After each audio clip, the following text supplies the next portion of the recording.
By the 12.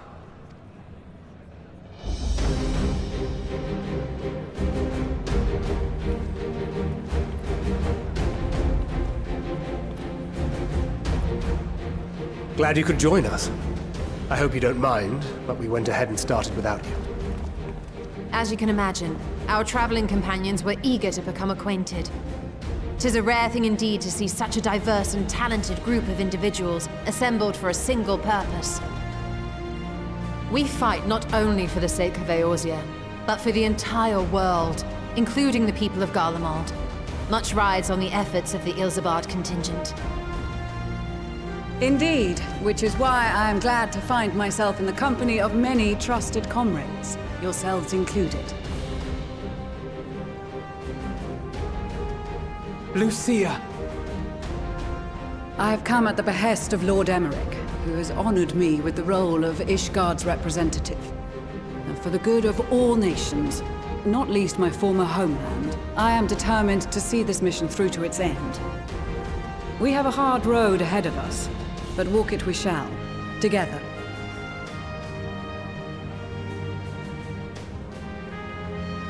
We too welcome this opportunity to work together once more. I have faith that, if there is a way to resolve this conflict, we will find it.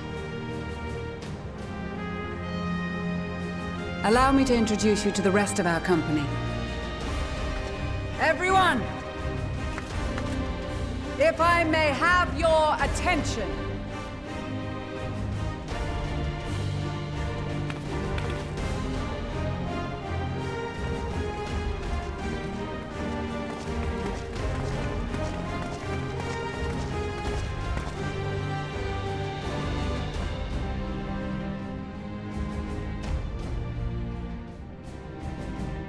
Might I ask you to speak first?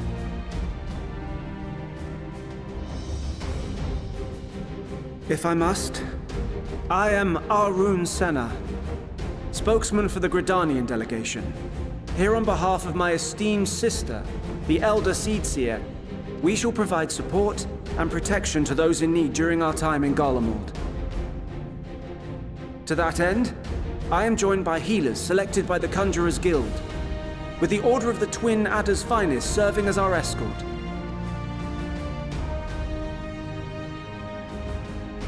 Suppose I'd better say my piece. Wait, I know you. The name's Sicard, in case you've forgotten. Truth be told, I'd rather you had forgotten. Any road, the Admiral asked Captain Hilfear to send his best, and for whatever reason, he picked me.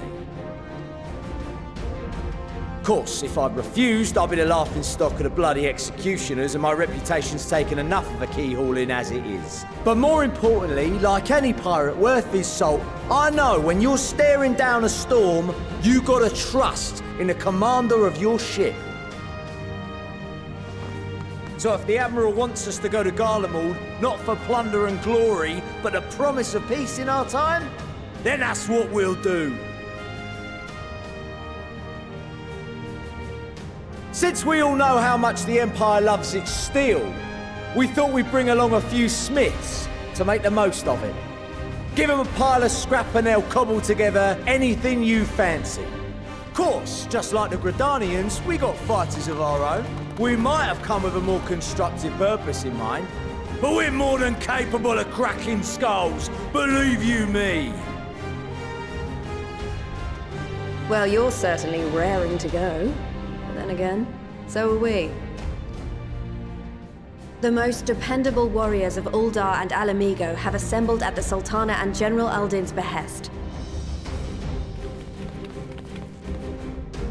If Garlemald has truly fallen, then the whole place is likely to be crawling with Telophoroi.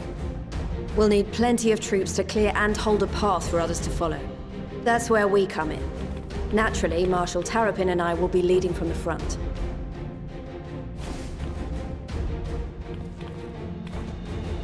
It's been some time since I last saw you in your element on the battlefield. From what I've heard, you've become pretty fearsome yourself. Master Matoya, the Avatar of Destruction.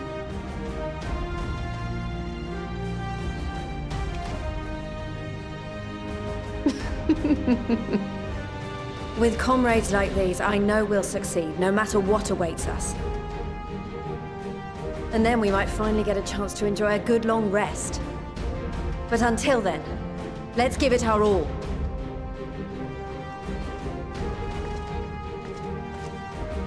As for Ishgard, we Temple Knights have come in force to uphold our nation's commitment to the peace and welfare of our allies. The bitter cold of Garlemald is a formidable enemy in of itself. Our experience fighting in ice and snow will prove invaluable in the days ahead. Accordingly, I have been designated commander of the Ilzabard contingent. I will do all in my power to provide you with the leadership and guidance you require. The four high houses, House Hylinart foremost among them, have arranged for a host of machinists to join us on our mission. Their knowledge of Imperial Magitech is sure to be a great boon. They will address any problems of a technical nature, together with the smiths of Limpsa Lomitsa. There is another awaiting introduction. Lord Emanolain! Ah, yes. Emanolain de Forton, at your service. Though, lest there be any misunderstanding, I should stress that I've not become a fearsome warrior while you were away. Rather, far from it, actually. My brother, in his infinite wisdom, decided this would be an excellent chance to make something of myself. Oh, and fight for world peace and all that. But, should the opportunity arise for a spot of ballroom dancing, I will be your twinkle-toed gentleman of light.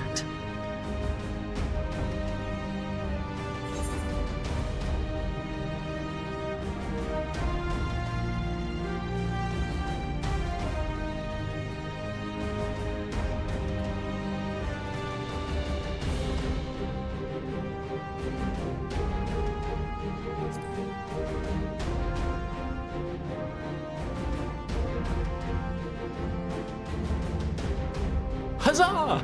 I cannot wait to regale Honoroy with my tales of derring-do. I believe that concludes introductions for the Grand Company of Eorzea.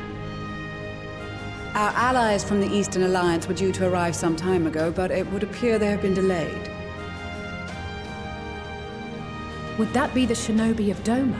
Actually, they've been tasked with relaying messages back and forth between the various Eastern nations. According to Lord Hien, however, an equally capable company of warriors has been sent in their stead. Out of my way, you preening fool!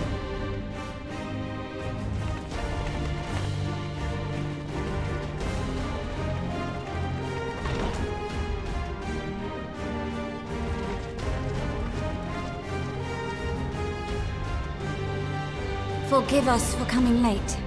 We are the delegates of the Eastern Alliance. Cyrena, and you've brought company. For battle and blood we come, as a step is sorely lacking in both. No towers befoul our lands, so we marched on those of Doma, only to find them beyond our reach. But now our thirst for slaughter will be slaked. No quarter to the enemy! Sadu Hatun, no. We go to make peace with the Iron Men, not war. Warriors of the Steppe, we've heard many tales of your bravery. We welcome you as allies.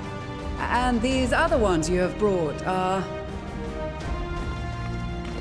Members of the Dalmascan resistance group, Lente's Tears. And the Bosnian resistance.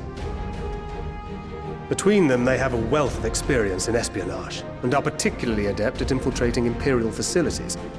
Which is fortuitous, since Garlemald's domain is so vast that I could never hope to handle reconnaissance duties all by myself. Dalmasca, Bosnia, Alamigo. All lands which have suffered the tyranny of the Empire. I would never presume to question your motives. Nevertheless, I must reiterate that our goal is to aid the victims of the Telophoroi, the common folk of Garlemald.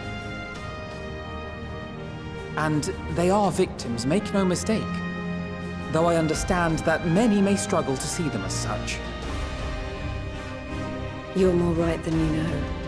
For every one of us that answered the call, there were a dozen that refused.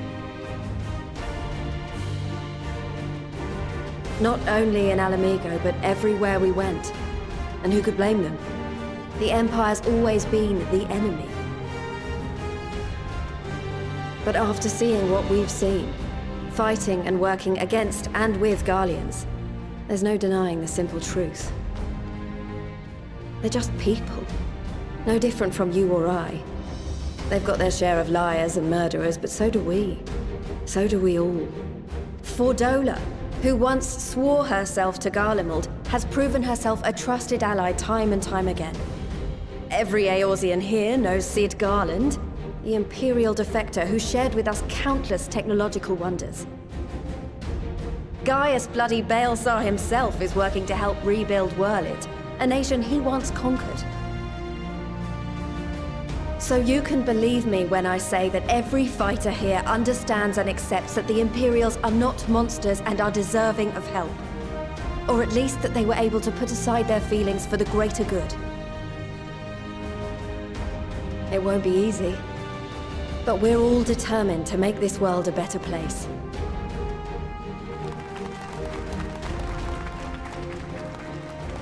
What lingering concerns I may have had were clearly unwarranted. I agree with everything you said wholeheartedly. Then we are in accord. Now, let us review our strategy. To reach the Garlean capital in northern Ilsabard, we must cross the central mountain range. Fortunately, Garlund Ironworks can provide aerial transport, sparing us this most treacherous part of our journey. However, attempting to fly any closer to Garlemald would attract the attention of the Telophoroi.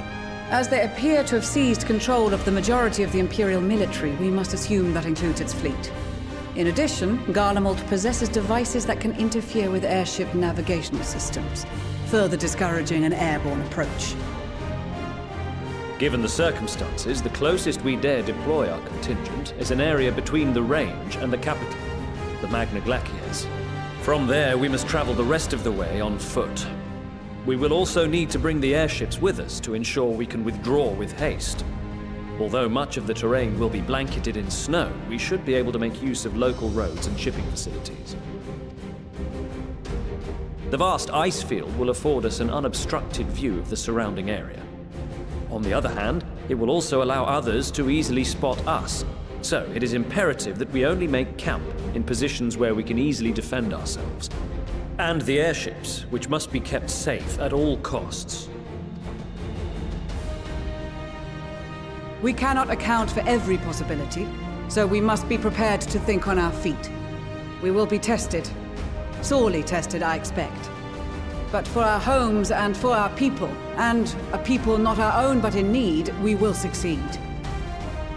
Spare no effort in your preparations. Once we depart, there is no turning back.